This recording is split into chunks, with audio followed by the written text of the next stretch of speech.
আবারও ফরিদগঞ্জে ঋণের কিস্তির চাপে গৃহবধূর আত্মহত্যা। মানুষের রক্তচোষা এনজিওগুলো মানছে না কোনো আইন কানুন। এনজিও ঋণের চাপে আত্মহত্যার মতো কয়েকটি জঘন্য ঘটনা ঘটে গেল ফরিদগঞ্জে।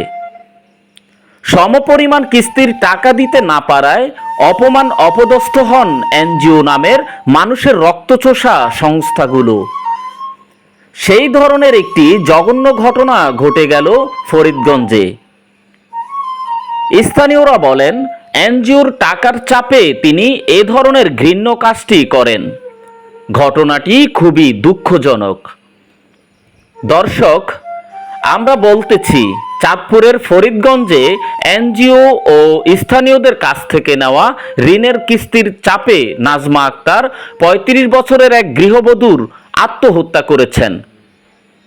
রোববার ১৩ জুলাই সকালে উপজেলার রূপসা উত্তর ইউনিয়নের দক্ষিণ বদরপুর গ্রামের ধনগাজী বাড়িতে এই ঘটনা ঘটে। নিহত নাজমা আক্তার অটোচালক জাকির হোসেনের স্ত্রী। তিনি ২ সন্তানের জননীও। নাজমা আক্তার ভাসুর আমির হোসেন বলেন, আমার ছোট ভাই জাকির হোসেন পেশায় অটোচালক। স্বল্প আয়ে সংসার চালাতে গিয়ে নাজমা ও জাকির স্থানীয়দের কাছ থেকে ধার নিয়েছিলেন। পরে সেই ঋণের কিস্তির পরিশোধ করতে গিয়ে আরও এনজিও থেকে লোন নেন, কিন্তু কিস্তির টাকা নিয়মিত পরিশোধ করতে না পারায় নাজমা মানসিক চাপে পড়েন। হয়তো সেই হতাশা থেকেই আত্মহত্যার পথ বেছে নিয়েছেন। তিনি আরও জানান, আজ সকাল ৭টার দিকে জাকির অটোরিকশা নিয়ে বের হন। সে সময় নাজমা বিছানায় শুয়েছিলেন। গত ২ দিন ধরে জ্বরেও ভুগছিলেন তিনি। জাকির ১০টার দিকে ফিরে এসে তাকে ডাক্তারের কাছে নিয়ে যাবেন, কিন্তু জাকির ১০টার দিকে ফিরে এসে ঘরের দরজা বন্ধ পায়। জানালা দিয়ে উকি দিয়ে দেখে নাজমা আরার সঙ্গে ঝুলে আছেন। পরে তার চিৎকারে আমরা গিয়ে দরজা ভেঙে দেখি নাজমা আর বেঁচে নেই। খবর পেয়ে ফরিদগঞ্জ থানা পুলিশ ঘটনাস্থলে পৌঁছে মরদেহ উদ্ধার করে। পরে সুরতহাল শেষে মরদেহ ময়না তদন্তের জন্য চাঁদপুর সদর হাসপাতাল মর্গে পাঠানো হয়। এ ব্যাপারে ফরিদগঞ্জ থানার অফিসার ইনচার্জ শাহ আলম বলেন, ২ সন্তানের জননীর আত্মহত্যার খবর পেয়ে আমরা ঘটনাস্থল থেকে মরদেহ উদ্ধার করেছি। প্রয়োজনীয় আইনানুগ ব্যবস্থা নেওয়া হচ্ছে।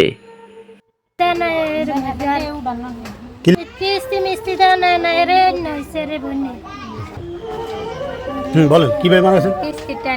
মানে কয়টা কিস্তি আপনাদের? কিস্তি ৬০টা ছিল, তো একটা কাটি দিছি আর ৩টা আছে। 3টা কিস্তির নাম কি বলেন? এই যে কইলাম তো গ্রামীণ একটা। হ্যাঁ, সপ্তাহে আইয়ে কাল সোমবার আইয়ে না জি। এই সোমবারে দাম লাগবে 1000 কিস্তি।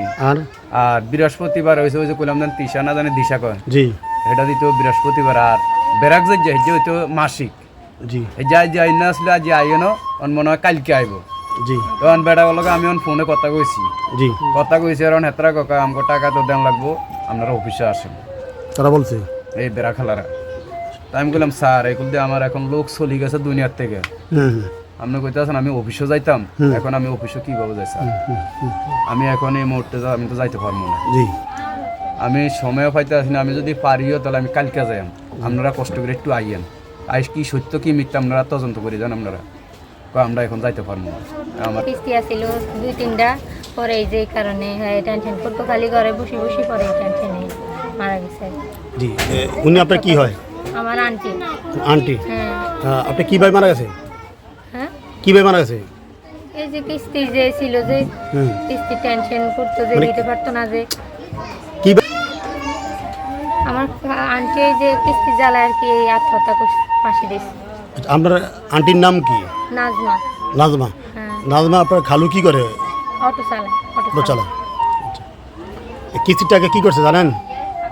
এই যে ঘরে লাগাইছে। এখন ঠিক মতো কিস্তি দিতে পারেনি না, এই কারণে টেনশন, অনেক টাকাতে এই কারণে টেনশন করতে করতে মাথাতে একটু সমস্যা হয়ে গেছে, পরে ফাঁসি দিচ্ছে। ছিলাম আমার ওই আরো কি সুখে বসে মাথা বেড়ে ব্যবসা উঠে কি হচ্ছে আল্লাহ লই গেছে তো কি এই তো একটা কিস্তি তাও কিস্তি দেন হ্যাঁ না আসি দেন হ্যাঁ না নাজার স্বামী কি করে? ও অটো চালা অটো চালায়। আর নিজে না মানুষের বাড়ার থাকে আচ্ছা আচ্ছা। আলো এ টেনশন, শুধু টেনশন, শুধু টেনশন। মানে ওই কিস্তিটা ঠিক মতন দিতে পারে না, বেড়া ওতে আনছে, কারণ বেড়া ওঠে অত দেন লাগবো তো বেড়া ওঠে অত দেন লাগবো তো এরকম মানুষের দ্বারা কদিন যাইতে পারে। আমার আয় দিয়ে রোডে তাই আল্লাহ যা রিজিক মিলে দেয় তা আনি তো আই ফের আর বাদ বাকিটি এত লাগে তো এরকম ভাবে দেয়া ওই টেনশন করতে করতে করতে করতে হাতে একটা ইয়ে হয়ে গেছে, বেশি কথা কইতে একটু মাথা একটা ইয়ে হয়ে গেছে। সর্বশেষ থুই গেছি আমি ঘরের মধ্যে, আমি একটু নষ্ট সকালবেলা আমি থুই গেছি ঘর, আমি গেছি কি আমি আগে স্যার এডে এই বেশিরভাগ এডে টেনশন করতে করতে এই সমিতির টাকা লইয়া জি মূল ফেস এডে আচ্ছা ঠিক তো আছে। এই মূলত হইলো আমার এডে। আমি বলছি কি বলছেন বলেন? বলছি হয়তো এই লেনদেন ব্যাপারে আত্মহত্যা করছে আর কি। লেনদেন কাদের সাথে? লেনদেন কিস্তির সাথে আচ্ছা কিস্তি হয়। বিশেষ করে আর কি মানে মহিলাদের কাছে আমরা টাকা দিয়ে যাই হয়তো কিস্তির টাকাটা দেওয়ার জন্য, তো দেখা গেছে আমরা দিতে পারি না, এই জন্য এই মহিলা টাকা দিতে পারে না দেই এই আত্মহত্যা করছে আর কি। কি ব্যাপার আছে কিল্লে মারা আছে দেনা না আসলে এটাই না? কারণটা কি? কারণটা জানো কিছু? আমরা তো কেউ এমন কেউ বলিও জানে যে বলি গেলে আমরা জানতাম, কারণ তেমন কেউ বলিও জানে। ঠিক আছে, কিস্তি জ্বালা নাকি ওরা মানুষের পেটে তো আমরা জানি না কোন কারণে মারা গেছে।